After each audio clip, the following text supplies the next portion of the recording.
पालिकेमध्ये पत्रकार सदस्याची निवड होतं ही गोष्ट ऐतिहासिक आहे. खरं तर पक्ष कोणताही असो, एकूण सदस्य पद हे जे आहे कोणत्याही पक्षासाठी नसून ते प्रतिनिधित्व आहे. आणि सध्याच्या भाजपच्या नेतृत्वाने पत्रकारांचं नेतृत्व म्हणून संधी दिली, त्याबद्दल भारतीय जनता पक्षाच्या नेतृत्वाचं, तिथल्या सर्व नेत्यांचं पत्रकार म्हणून आभार मानतो.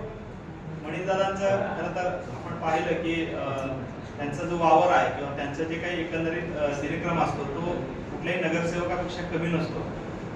आता फरक एवढाच पडलाय की आता नावापुढे प्रदेशाध्यक्ष आणि नगरसेवक अशा पद्धतीचं पद लागणार आहे. त्यामुळे त्यांचं नित्य काम असतं त्या पद्धतीने आता पत्रकारांचे जे काही प्रश्न आहेत ते प्रश्न देखील आता सभागृहात थेटपणे मांडले जातील आणि आपला आवाज जो आहे तो सभागृहात गेलेला आहे.